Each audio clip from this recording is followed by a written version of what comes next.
예 변호사님, 예. 이 권순일 전 대법관 정말 그동안에도 여러 차례 저희들이 왜 이분에 대한 수사를 미적미적 예. 하느냐. 50억 클럽뿐만 아니라 그것은 뭐 그렇다고 하더라도 그게 연관된 게 바로 재판 거래 의혹 아니냐. 그거 아닙니까? 50억 클럽이 결국은 재판과 연계된 것 아니겠습니까? 재판 거래. 예, 그런데 서울중앙지검 반부패 3부가 21일 날 사무실 지금 압수수색을 하고 나섰네요. 네. 그렇게 해서 이게 이제 하나는 그 겉으로는 변호사법 위반 네, 이것 때문에 제일 쉬운 압수수색. 거. 예. 그러니까 무슨 변호사법을 위반했다는 것이죠? 그러니까 변호사 등록을 안 하고 변호사 자문, 변호사의 업무에 속하는 자문을 하면서 한 달에 1,500만 원인가요? 예. 그걸 받았다는 거죠. 그래갖고 1억 5천인가 받았는데 그러니까 변호사 등록을 해야 되거든요. 꼭 등록을 해야 합니까? 그렇죠. 변호사 자격이 있지 않습니까? 변호사 자격만 있다고 되는 게 아니고 등록을 해야 됩니다. 대한변협하고 자기가 그 변호사업을 하고자 하는 지역, 서울 같으면 서울지방 변호사에 등록을 해야 됩니다. 그런데 변호사 업무라는 게 통상적으로 보면 법원에라든가 어디 검찰에 가서 어떤 변호 업무 같은 것을 해야 하는데 지금 김만배 주장은 그것과 아무 관계없고 대법관 지내신 분으로 인품이 좋고 또 여러 가지 식견이 있기 때문에 예. 고문으로 모셔다 놓고 그냥 거기에 대한 거마비 또 좋은 얘기를 해 주시고 또 뭐 사업 그런 관련해서 이렇게 하는 게 좋지 않겠냐. 자기는 이제 그때 법률신문인가 뭐 이것도 인수하려고 그런 과정에 있었기 때문에 그런 것에 대한 자문료로 준 거다. 그렇게 얘기를 그 하더라고요. 말대로 뭐 인생에 좋은 말씀 듣고 동양 고전 이야기 해주고 이런 거는 괜찮죠. 그런데 법률적인 걸 묻고 법률적인 대답을 해주고 이러면 이거는 변호사가 업무에 속하죠. 아, 그렇군요. 예. 근데 이제 결국은 이 부분에서 검찰이 실질적으로 초점을 두고 있는 것은 하나는 50억 클럽 수사 아니겠습니까? 예, 맞습니다. 50억. 이미 곽상도 전 의원이라든가 박영수 구속돼 전 있죠. 특검 이런 분들은 구속되어 있고 이번에 이제 세 번째가 되는 거 아닙니까? 50억 클럽에. 나머지 최재경 전 청와대 민정수석, 김수남 전 검찰총장, 홍성근 머니투데이 회장 이 사람들이 지금 남아 있는데 차례차례 지금 할 가능성이 높기 때문에 이번에 권순일 50억 클럽 수사를 하게 되는 것은 결국 재판 거래하고 연결되어 있는 거 아닙니까? 거기서 재판 거래할 때 김만배가 찾아가서 8번이나 찾아가서 뭔가 이렇게 쑥덕거려 가지고 그 당시 이재명 대표의 선거법 위반 사건을 무죄 취지로 파기환송을 했고 거기에 캐스팅 보트를 쥔 사람이 그 역할을 한 사람이 권순일 아닙니까? 그게 지금 핵심 아니에요. 저는 이거는 만일에 나중에 사실로 재판 거래가 밝혀진다면은 이거는 진짜 우리나라 건국 이후에 최대의 스캔들이다. 그렇게 봐야죠. 왜냐하면은 이게 이재명 대표가 대통령이 안 됐길래 망정이지. 예. 만일에 이재명 대표가 이런 스캔들이 사실로 밝혀지고 됐으면은 이거는 국가 전체의 권력이 왔다 갔다 한 조선시대나 말하면 왕권이 왔다 갔다 한 이런 일이거든요. 이거는 그렇죠. 있을 수도 없고 있어도 안 되는 일인데 지금 말씀하신 대로 저는 권순일 전 대법관이죠. 대법관이 7대5인가 그랬어요, 아마. 그때. 예, 7대5죠. 근데 그때 이 자리에서 그랬던가요? 이 7대5 이게 무죄 취지는 말이 안 된다고 그랬잖아요. 예. 이거 그때 취지가 뭐냐 하면 자기가 직접 말한 게 아니고 상대방이 말한데 묵묵부답하면 이거는 허위사실 공표가 아니다라고 그랬어요. 이게 제가 이거는 말이 안 되는 결론이라고 했잖아요. 이 정도로 억지스러운 결론이에요. 그리고 나머지 이게 유죄다고 본 5분의 대법관이 있잖아요. 이 사람들이 그러면 법을 몰라서 그걸 유죄로 생각했겠습니까? 그러니까요. 이게 2018년 경기도지사 후보 토론에서 친형 정신병원 강제 입원 관여한 바가 없다 이런 걸 가지고 이제 토론했을 때 나타난 거 했는데 허위사실 공표로 선거법 위반 혐의가 된 거죠. 지금 유동규 씨가 유동규가 아주 이야기를 이번에 했어요 또. 중요한 증언을 했더라고요. 그걸 한번 말씀해 주시죠. 그러니까 김만배한테 들었는데 김만배가 8번을 대법원을 찾아갔지 않습니까? 이 대법원으로 권순일 대법관을 만나러 갔는데 사실은 뭐 김만배가 그때는 머니투데이 뭐 법조팀장이라고 하지만 대법관들이 기자 만나는 일은 없습니다. 공보관이 있는데 공보관을 통해서 하지 직접 그렇게 상대하는 것은 아닌데 머리 깎으러 갔다는 거 아닙니까? 그러니까 그게 정식으로 만나기가 무엇하니까 예. 핑계를 댄 거 아닙니까? 그러니까 머리 깎으러 갔다는데 권순일이가 이발사입니까? 서초동? 왜 머리 깎으러 대법관실에 가요? 그것도 저도 여기 사다 놨습니다. 비타 500을 왜 들고 갑니까? 네. 예. 예, 그런데 이제 그 후에 유동규한테 김만배가 이 얘기를 하기를 권순일이 뒤집었는지 누가 알겠느냐. 이렇게 얘기를 하더라는 거 아니에요. 걱정을 하니까. 그거 괜찮겠습니까? 하니까 김만배가 아니 뭐 권순일하고 만나서 이렇게 저렇게 했는데 그래가지고 이렇게 판결이 뒤집어졌는데 그건 누가 알 사람이 누가 있겠나 뭐 이런 식으로 발언을 한 것을 자기가 들었다. 예. 그런데 이게 있죠. 예. 이 유동규 말이 있고 나서 그게 중요하더라고요. 예. 자기들끼리 그런 말을 한 거는 부인을 안 하는 것 같아요. 유동규하고 김만배 이런 사람 자기들끼리. 그러니까 김만배만 했다. 김만배도 그런 말을 대장동 일당에게 이야기했을 가능성은 있으나 실제로는 논의된 적은 없다는데 아니 논의할 게 뭐 있습니까? 그러니까요. 그러니까 논의는 한 적이 없다는 것은 말하자면 이재명이라든가 정진상이라든가 그런 이재명 패밀리하고는 논의를 안 했다 그 얘기인 것 같아요. 그런데 그 유동규나 대장동 일당한테 있죠. 그 대법관하고 그런 말을 할 정도면은 그게 거짓말을 했겠습니까? 자기들 편인데 그때는 예, 그렇죠. 유동규가 적도 아니고 그러니까 자기는 뭐 무심코든지 그때는 이런 대장동 사건이 날이라는 것을 아예 꿈에도 생각을 안 할 때 아닙니까? 그리고 이재명이 안전하다, 괜찮다. 계속 지지하고 이재명을 따라당겨라. 그 말을 하려면은 김만배로서는 있죠. 이 말을 이 대장동 일당한테 해야지 안심하고 계속 범죄 행위를 할 수 있었지 않습니까? 예. 범죄가 이게 밝혀지나 했지만 자기들은 제가 그랬잖아요. 다 알고 있는 거라고. 이게 대장동 사건이 이게 나중에 큰 문제 될 수 있는 거는 그걸 누가 모르겠습니까? 이 범죄는 자기 자신이 제일 잘 알아요.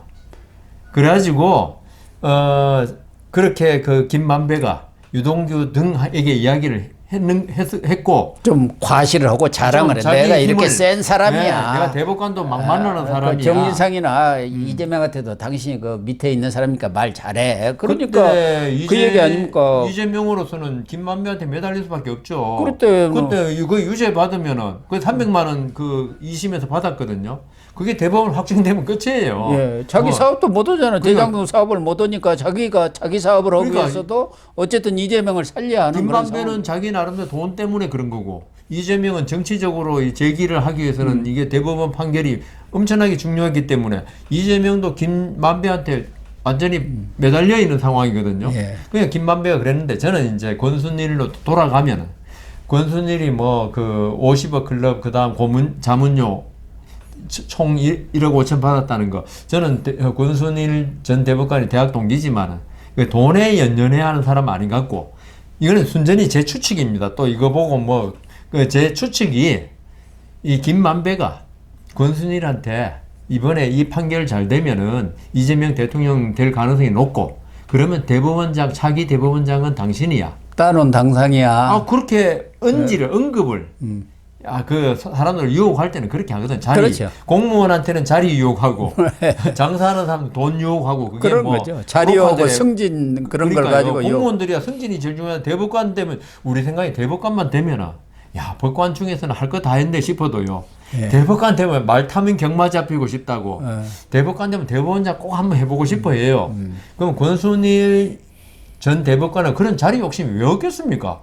있죠. 그러니까 대법관 하고 나서도 어디 대학에다가 교수, 석자 교수 뭐 석자 교수 이런 거 걸어놓고 그러니까. 이제 그래도 또 용돈은 필요하지 않습니까? 연금은 있지만 그거 갖고는 안 되니까 사무실도 운영해야 하고 그러니까 이제 이 김만배한테서 1,500씩 받아서 쓴 거죠. 그래서 저는 그 권순일 전 대법관이 지금 앞으로 이제 수사를 하고 오늘 이제 압수수색 했다니까 나오겠지만 저는 이 사건을 어떤 객관적인 여러 가지 간접 사실 추정을 해가지고 해야 될 사건이거든요. 왜냐하면 권순일 전 대법관이 그 이재명 그 당시는 그 시장입니까? 예. 그 사람의 어떤 유무죄를 그 하는 데 있어서 마음속으로 그걸 진짜 자기가 무죄로 믿고 했는지 그걸 어떻게 아니면 알겠어? 부탁고 그거는 아무도 알 수 없는 거 아닙니까? 그거는 본인이 이야기하기 전에는. 예. 그렇다면은 이 전후 과정 좀 전에 말씀하신 대로 왜 그렇게 권순일 전 대법관이 이재명 대표 일병 구하기에 나섰는가 대법관으로서 김만배가 만난 건 맞다. 그러면 김만배는 결국 이재명과 밀접한 사람 아니냐. 그리고 김만배는 그 대장동으로 엄청난 돈을 만질 수 있는 사람이고 이재명 대표는 그 당시에 점점점 그 대권을 향해 그 야망을 가지고 나아가는 사람이다. 그러면 이걸 쭉 종합해 보면은 그리고 권순일 전 대법관은 아까 말씀하셨잖아요. 마치고 석좌 교수 한다는 거. 이 사람들은 거의 대법원장 조희대 지금 대법원장도 뭐 대법원 되려고 한 건 아니지만 그 석좌 교수로 가 있었어요. 그분은 워낙 변호사 먹기가 아니라 가지고 그런 거는 맞는데 이런 각가지 정황을 종합해 보면은 아 이거는 김만배의 로비가 통했다. 네? 저는 그렇게 추측합니다. 사실관계는 전혀 모르고요. 그러나 이제 판결은 사실관계를 근거로 해서 판결이 내려지는데 지금 유동규 전 본부장이 했다는 권순일 전 대법관이 판결을 뒤집었는지 누가 알겠느냐 이렇게 김만배가 했다는. 그렇죠. 제가 그 말이에요. 김만배 벌써 이것부터 부정하는 것이고 김만배가 권순일이가 어떤 마음을 가지고 그런 것을 했는지는 모른다 하더라도 그 마음을 알 길이 없으니까 그러면 그렇죠. 김만배와 권순일 간에 이재명에 관해서 뭔가 협의가 있었고 그것에 따라서 무슨 조치가 취해졌다면은 그것이 하나의 증거가 될 텐데 두 사람이 입을 다물지 열 까닭이 없지 않습니까? 그러니까 결국은 수사를 한다고 하더라도 그렇죠. 정말 어렵겠구나. 또 하나는 이 권순일 대법관이 판결이라든가 이거 재판 환원이 하는데 시간도 많이 흘렀는데 무슨 조그마한 꼬투리라도 남겼겠습니까? 외부적으로는 없다는 거죠. 다 없애버렸지. 없죠. 아니 기록은 뭐 남아 있지만은 외부적으로 좀 전에 그래서 제가 그랬잖아요. 그 권순일 전 대법관이 내가 재판을 뒤집었다. 어떤 목적으로 아니 자기 소신에 의해서 나는 이건 무죄다라는 그런 소신에 뒤집었으면 아무 죄가 안 되는 거죠. 그 부분은. 그렇죠. 근데 다른 목적을 가지고 뒤집었다. 자기 소신과 반대로. 그거는 아무도 알 수 없고 김만이 아는 거예요. 김만배하고 권순일만 아는 그렇죠. 거죠. 아니 김만배가 안다 해도 권순일은 부인하면은 원래 나는 이게 소신이 이랬는데 김만배가 이야기해 줬을 뿐이지. 그거 결정하고는 아무 관계 없다. 그렇지. 인과관계 없다는 거죠. 그렇기 그러니까 때문에 이거는 권순일만 아는 그런 건데 제가 드린 말씀은 이런 여러 가지를 종합해 보면은 가능성이 있다는 거죠. 그렇죠. 가능성은 있는데 결과적으로 이 수사를 통해서 사법거래랄까 재판거래가 밝혀지기는 참 어렵겠다. 어렵죠. 설사 김만배가 로비를 했다고 하더라도 그거 관계없이 했다는 예를 들어서 말씀하신 대로 권순일가 나 그런 바 들은 바 없다 해버리면 그만이고 소신이다. 아니 들은 바 없다고 하면 무슨 증거가 있는 게 없잖아요. 뭐 녹취록이 있는 것도 없고 전에 김명수처럼 녹취록이 딱 나와버리면 모르지만 그런데다가 거기다가 말씀하신 대로 내가 그 소신이었다. 그 사람 얘기는 난 아무 관계없이 오기 전부터 내 판단에 의해서 이거 그렇게 결정을 했다고 하면 할 말이 없는 거예요.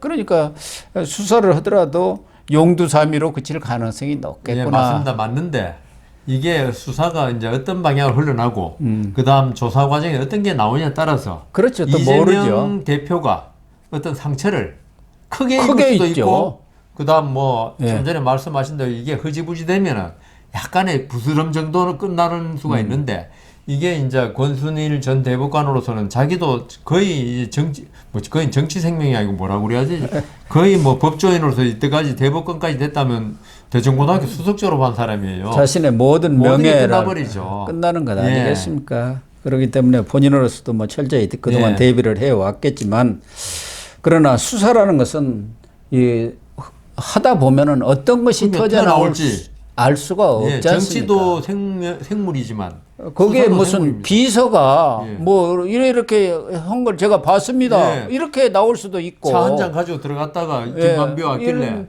소리 들었다든지. 이재명 좀 살려주시오 뭐 이런 소리 그 들었다. 비타 500이라고 가봤는데 까보니까 그게 얼핏 보니까 뭐 현금이. 5만 원짜리가 많이 들어있는 것 같습니다. 뭐 이렇게 나오면 전혀 상황은 달라져 버리죠. 그러니까요. 예, 그러니까 이것은 뭐 지금 마치- 매단할 필요는 마치 없는 것 아니냐. 김건희 여사가 네. 명품백을 갖다가 받고 보관만 시켜도 네. 우리가 의심하는 것처럼 예.